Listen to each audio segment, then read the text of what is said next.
Bonjour à tout le monde et merci d'avoir répondu à notre invitation pour ce point de presse que nous avons tenu à faire simplement parce que nous allons vers la fin de la saison en petite catégorie avec les phases finales nationales de petite catégorie qui vont se jouer à Dakar en ce qui concerne les demi-finales et finales. Et dans un contexte où il y a beaucoup de compétitions, beaucoup d'activités, on sort d'un match de l'équipe nationale A avec tout ce que ça draine comme intérêt. On va vers la finale de la Coupe de la Ligue qui a fait sa propre publicité, mais la Fédération sénégalaise de football n'a pas voulu traiter, je dirais, en sous-main ces phases finales de petite catégorie. Cela pour marquer l'importance que nous attachons à cette catégorie des jeunes comme base de relance de notre football. Et surtout pour aussi rappeler à l'opinion que l'un des engagements que nous avions pris justement, c'était de faire en sorte que dans les petites catégories, on puisse jouer au Sénégal tout le temps et partout. Et il nous a paru nécessaire, après la première édition l'année dernière qui avait connu un grand succès, de rééditer cela cette année, qu'on puisse permettre aux jeunes des petites catégories des différentes ligues de se rencontrer et que les meilleures équipes puissent être représentées, qu'on puisse permettre aussi, dans le cadre de la politique de détection à la DTN, de voir le maximum de joueurs.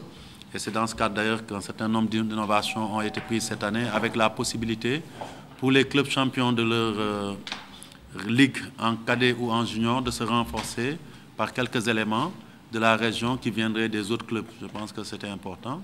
Et pendant tout ce tournoi-là, la DTN a accompagné les compétitions pour faire de la détection, faire de la supervision, faire aussi du conseil, c'est important. Et là, nous sommes à la phase finale et nous avons tenu à être là en force, moi-même le président, le premier vice-président Lamotte, chargé aussi président de la Ligue professionnelle, le vice-président chargé des compétitions internationales, Cher Sek, le président de la commission juridique, Ablaye Sow, le DTN, le secrétaire général et SGA. Donc nous sommes là en puissance et je pense que c'est pour aussi marquer l'attachement que nous avons à cette compétition des jeunes, parce que nous avons conscience qu'au-delà de tout ce qui se fait avec nos équipes nationales, avec le championnat d'élite qui est le football professionnel, si nous ne jetons pas des bases solides pour l'avenir au niveau du football local, si nous ne mettons pas le socle nécessaire sur lequel va se reposer notre football, nous serons toujours dans une logique de répétition d'une histoire qui aura toujours un goût d'inachevé. Et aujourd'hui, cette politique que nous sommes en train de mener accompagne la politique que nous avons voulu mettre en place depuis 3 ans, de faire en sorte que dans toutes les compétitions de jeunes au plan africain, au plan international, le Sénégal puisse être présent. On sait que les juniors vont jouer incessamment un match important de qualification, notamment le 22 au Bénin, et nous espérons qu'ils vont se qualifier. Les cadets vont entrer juste derrière pour essayer de se qualifier. Donc si derrière nous avons des compétitions régulières, ça ne peut être bénéfique en termes de formation pour notre pays. Pour revenir à cette édition de cette année, la différence avec l'année dernière, nous avions accueilli toutes les régions, toutes les ligues ici à Dakar, en junior et en senior, et on avait fait des phases nationales, donc avec des poules. Cette année, nous avons pensé qu'il est important de changer de formule pour au moins 2 raisons. La première raison, c'est faire en sorte qu'il y ait un brassage au niveau national, qu'on permette à des jeunes de Dakar d'aller à Tambacounda et vice-versa pour se rencontrer, pour jouer. Et donc les 2 premières phases que sont les 8e et les quarts se sont jouées dans le cadre de matchs directs qui ont opposé des ligues qui se sont déplacées d'une ligue à l'autre pour jouer. Et c'est seulement la phase finale, c'est-à-dire les demi-finales et la finale, les finales qui seront jouées aujourd'hui à Dakar. Et je pense que c'est une expérience que nous avons appréciée. L'autre aspect aussi qui nous paraissait important, c'était aussi la rationalisation des moyens Parce que vous le savez, aujourd'hui, le football coûte excessivement cher. Et par rapport aux leçons que nous avions tirées l'année dernière, où les phases nationales nous avaient coûté au bas mot entre 50 et 60 millions, nous avions pensé qu'il y avait une formule plus souple qui permettait quand même de faire des économies d'échelle et de réinvestir ça dans la petite catégorie. Et par rapport à cette année, le budget qui avait été arrêté était de l'ordre de 22 millions 876 000. En termes d'exécution, nous sommes aujourd'hui à 25 784 300. Donc vous voyez la différence. Et cette formule, à mon avis aussi, a présenté beaucoup d'intérêt parce que ça nous permet aussi de voir sur place comment les ligues sont organisées dans la petite catégorie, et aussi de susciter l'intérêt des Sénégalais pour la petite catégorie. Parce que quand une équipe de Tamba reçoit une équipe de Dakar, ça va susciter au niveau de Tamba l'intérêt des populations, des amateurs de football, des supporters pour ces compétitions-là. Donc c'est autant d'avantages qu'on a pu pour le moment tirer.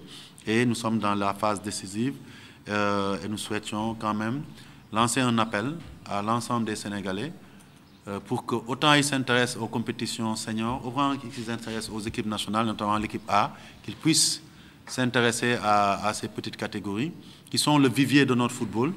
Et c'est pour ça que nous avons pensé qu'il fallait tenir ce point de presse, vous donner toutes les informations sur ce week-end de football de petite catégorie, avec les demi-finales en cadet et en junior. Donc vous avez reçu la programmation entre le stade de Pikine pour les juniors et le stade Iba Mar Diop demain aussi pour les cadets. Étant entendu que les finales se joueront au stade Léopold Demba Diop dimanche après-midi. Donc c'est grosso modo à titre d'introduction ce que je pourrais vous donner. Nous avons tous les résultats des matchs qui vous seront distribués ou qui l'ont été déjà pour vous permettre de voir que toutes les ligues ont participé et que tout le monde a pu jouer. Et je pense que c'est une avancée à nos yeux assez importante. Et nous tenons maintenant à instituer ces phases nationales de jeunes qui pendant 15 ans avaient été arrêtées. Et le fait, après la première édition, de continuer cette année est un bon signe. Et nous allons essayer de perpétuer cette compétition et lui donner plus de valeur dans le futur pour que cette, je dirais, catégorie sensible et importante pour le développement de notre football soit mieux prise en compte et que surtout, partout au Sénégal, où qu'on se trouve, les meilleurs éléments jeunes puissent être détectés et reconnus pour apporter une contribution au plus haut niveau.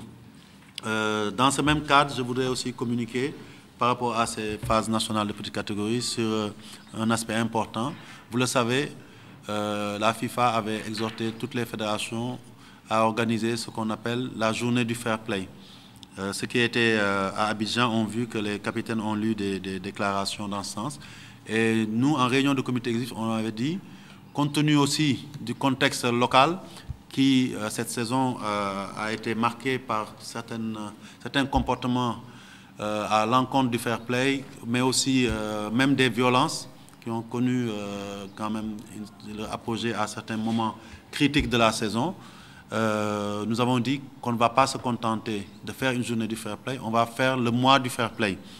Et ce mois du fair play, on a dit que à partir de ces compétitions des phases de catégorie qui s'ouvrent demain, jusqu'au 13, chaque match sera placé sous le sceau du fair play.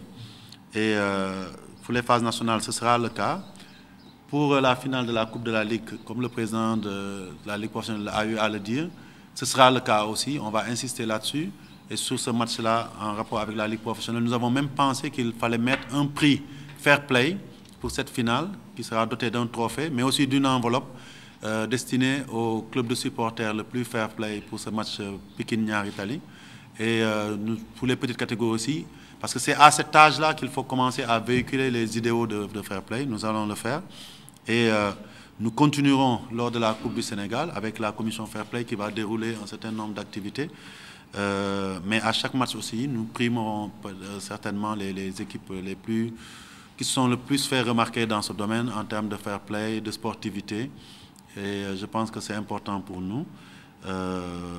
Donc c'est ce message-là que je voulais placer. Et ce mois du fair play se terminera C'est du 12 septembre au 13 octobre. Et le 13 octobre, vous le savez, c'est le fameux match Sénégal-Côte d'Ivoire, où nous attendons justement, c'est l'occasion de lancer un appel à tout le public, un public qui viendra massivement, qui portera à bout de bras son équipe, mais dans une ambiance empreinte de fair play, pour montrer au Sénégal qu'on sait aller vers les victoires, en gardant cet esprit chevaleresque qui doit être de mise dans nos terrains et qui a toujours d'ailleurs été de mise jusqu'à ces dernières années. Donc, grosso modo, c'est ce que je pouvais dire en guise d'introduction.